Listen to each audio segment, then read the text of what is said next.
Muy buenas noches, esto es La Repregunta, Noticias a Fondo, y yo soy Luciana Vázquez. ¿Qué estabas haciendo cuando sucedió el atentado a las Torres Gemelas? Esta fecha de hoy, 11 de septiembre, este 11 de septiembre en particular, se nos vuelve muy significativo. En dos sentidos. En principio, por un lado, porque esa pregunta insistente a lo largo del día de hoy acerca de dónde estabas en ese otro 11 de septiembre, el de 2001, cuando las Torres Gemelas fueron derribadas ante nuestros ojos, instala en este presente argentino memorias locales de esos días. Aparecen repeticiones significativas y producen en nosotros un efecto, la sensación de estancamiento. Las crisis marcan el ritmo de la experiencia colectiva en Argentina, desasosiego. No importa dónde estuvieras o qué estuvieras haciendo aquel 11 de septiembre hace 19 años, jóvenes adultos de aquellos días, jóvenes y adultos también, lo sabemos. La memoria de ese evento de repercusión global viene acompañada por el recuerdo de una crisis terminal doméstica de la Argentina, el 2001 y el que se vayan todos. Un par conceptual que marca a fuego la vida de generaciones. Muchos somos sobrevivientes de esos días. En 2020, hoy, otro evento global, en este caso el de la pandemia, encuentra a una Argentina otra vez atravesada por una crisis económica y estructural y una tensión política y social creciente. Esta semana en particular puso en evidencia dos modos divergentes de hacer política. Uno que ve en la puja distributiva de riqueza y de derechos el modus operandi de la política. La palabra clave acá es puja, es decir, conflicto. Lo sintetizó bien Máximo Kirchner hace unas horas. Hay que afectar intereses para darle consistencia a la política, dijo. Afectar intereses. El tema clave en este caso es ¿cuáles intereses? El otro modo de hacer política es el de Horacio Rodríguez Larreta, un maratonista que suma de a poco a lo largo de los años y no puja, consensúa hasta volverse timorato, según algunos, moderado, aburrido. En la foto de la conferencia de prensa de ayer había otra figura, la figura de Martín Lustó, que estaba en la primera línea de los presentes, el mismo candidato que desafió en 2015 a Larreta en la ciudad y lo obligó a un balotaje muy ajustado. Hoy es un hombre clave de la política de Larreta en la Cava, que también sumó al socialismo de Roy Cortina. Parece no quedar mucho por fuera del armado político de Horacio Rodríguez Larreta, el moderado. El consenso le da algunas certezas a Larreta. El mensaje de la conferencia marcó una continuidad de esa línea de consenso, cueste lo que cueste, y un matiz que cambió el escenario político argentino. La continuidad estuvo en no apartarse del consenso instrumental ante un caso de fuerza mayor, la pandemia. Se colocó por encima del conflicto en ese punto y dijo, ante la pandemia los problemas de salud se consensúan. El matiz tuvo que ver con el tono de Larreta de bronca, casi de una respiración agitada de bronca y palabras duras sobre la estrategia del presidente. Dijo Larreta, una decisión donde estamos perdiendo la oportunidad de construir un país distinto en base al consenso. Dijo, me enoja, usó esas palabras. 36 puntos de rating acumulados fueron el indicador de algo que se reveló ayer en esa conferencia de prensa. Hay una vivencia entre 2001 y 2020, más allá de las diferencias entre esta crisis que esta semana con el conflicto policial y el manotazo de coparticipación y la de 2001, que son importantes esas diferencias, sobre todo en términos de la debilidad extrema del gobierno de aquellos días, el de la Rúa. Los desafíos actuales ponen en escena los mismos dilemas irresueltos: inflación, déficit fiscal, dólar, deuda y FMI, y una esfera política que no termina por alcanzar un estado de normalidad sostenible y naturalizado. Dos indicadores trazan un arco invisible entre aquel septiembre de 2001, ese de las Torres Gemelas, que hoy traen estas memorias locales, y este de 2020. Me refiero al riesgo país y los niveles de pobreza. En esta crisis de hoy, un riesgo país de 1.104 puntos, vivido como un alivio después de bajar ayer desde los 2.138 puntos, luego de la reestructuración de la deuda, contra los 1.486 puntos de esos días de septiembre de 2001, cuando caían las torres. Apenas una diferencia de 382 puntos entre aquella crisis que vivíamos como terminal y la crisis actual.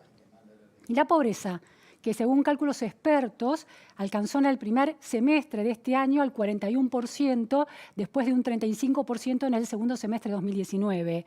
Se hace eco también esos indicadores de los niveles de pobreza 2001, que fue del 35,4 en aquel octubre de 2001 y pasó en 2002, al año siguiente, con el coletazo de toda esa crisis, a un porcentaje en torno al 50%. Ese arco del 40% por entonces, del 50% por entonces al 40% de hoy. Del riesgo país a la pobreza, un juego de espejos cruel que refuerza una vivencia colectiva, la imposibilidad de Argentina de salir de su propio laberinto, con varios agravantes. El primero, que la democracia argentina vive hoy su segunda posibilidad de reseteo. 19 años desde aquella crisis dramática que tuvo su gobierno interrumpido, sus muertos por represión y una discusión todavía abierta en torno al rol del peronismo en la escalada de la crisis. El nombre de Eduardo Duhalde y su papel es parte de esos debates. Un nombre que volvió a la escena hace unas semanas para anticipar una sonada militar. Bueno, esas palabras resonaron en el piquete de la policía bonaerense frente a la Quinta de Olivos. ¿Estaba anticipando eso? Se lo vamos a preguntar, entre otras cosas, hoy a Miguel Pichetto, que está ya aquí en el piso de la repregunta. Vamos a escuchar su análisis de un hombre que conoce muy de cerca el poder. En aquel 2001, esos primeros 18 años de democracia transcurrida desde el 83 habían dejado lecciones, pero también deudas irresueltas. Entre las lecciones, la opción militar como puerta de salida de las crisis había quedado descartada. Entre las deudas, crisis social y económica estructural y una clase política incapaz de encontrar un tono constructivo a la alternancia en el poder y a las negociaciones propias entre las mayorías y las minorías. De crisis terminal 2001 a esta crisis actual de 2020 en contextos internacionales muy complejos. Diciembre de 2001 fue el ejemplo de un tipo de quiebre nuevo en la institucionalidad. Hay debate acerca de si fue golpe o no. De un reseteo de la vida política, social, económica a otro, de 1983 a 2001 y de ahí a este 2020, 19 años después del que se vayan todos y las deudas que vuelven. Segundo, esta crisis de hoy muestra una mayor impotencia argentina para torcer el rumbo a partir del contraste con países cercanos. Varios de los países de la región han logrado consolidar un camino de desarrollo económico sin cimbronazos sociales ni políticos. Uruguay es el caso más claro. Se impone la pregunta, ¿por qué Argentina no? Si el estancamiento no es destino y la tensión política no es la única normalidad posible, ¿por qué sí lo es para Argentina? La tercera cuestión que agrava este segundo reseteo que llega al medio de la pandemia tiene que ver con que el modo de hacer política, con el modo particular de hacer política, ¿qué aprendió la clase política argentina de estos 19 años desde 2001? El primer kirchnerismo empezó su experiencia histórica, el nestorismo, con la idea de la transversalidad y los consensos y la terminó con la polarización extrema del kirchnerismo en la versión cristinista. La presidencia de Alberto Fernández aporta lo suyo a un funcionamiento político que empieza a presentarse como la causa de los problemas. Es decir, la falta de saber construir consensos, un saber que parece ajeno a la política. Por un lado, porque en el caso de Fernández, porque las promesas de consenso alfonsinista quedaron olvidadas en el ejercicio diario del poder. Desaparecido el logro de gestión de la pandemia, esta semana se acentuó un modus operandi que se ha ido desplegando gradualmente en los últimos meses. El de la creación de la tensión política, la construcción de incertidumbre en un contexto de falta de certezas por sí agobiante, como es el de la pandemia, y el de una palabra política cuya verdad es desafiada por otros gobiernos, en las comparaciones de las filminas de la pandemia, por otras provincias también en ese contexto, por políticos de la oposición, Larreta, por ejemplo, aclarando que no fue advertido sobre la quita del punto porcentual y de la comparticipación, y también por sus propios funcionarios, en este caso muy curioso, el jefe de gabinete Santiago Cafiero, que desmintió que Larreta hubiera estado advertido, del muy hablado de Alberto Fernández, del tema de coparticipación con Horacio Rodríguez Larreta, hace mucho que no hablamos sobre este tema, según lo sostuvo Cafiero. Vicentín, reforma judicial, congreso virtual o presencial, poda de la coparticipación de la Ciudad de Buenos Aires. En medio de la pandemia, el oficialismo construye conflictos con más éxito que lo hace a la hora de construir consensos. Y encuentra lógica de justificación que se extralimitan. Dijo Cafiero una frase que me pareció muy interesante. Esta fue una medida unilateral. Acá no había negociación, lo que se hizo fue impartir justicia. Una frase significativa por los poderes que se atribuye al Ejecutivo.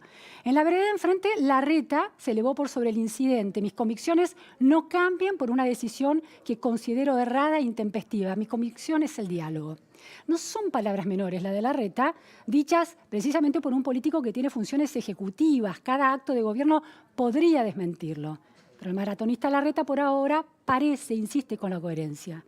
Consenso y gestión racional basada en presupuesto. Larreta subrayó esto en la conferencia de prensa, el aspecto de una gestión racional. El impacto de la quita a la coparticipación presenta preguntas que se contestarán a futuro. Pero lo que está claro es que no alcanza solo a los porteños. El efecto recae sobre los bonaerenses. Tengo dos conjuntos de datos. Por un lado, la educación pública de Cava recibe en sus aulas a chicos del conurbano bonaerense.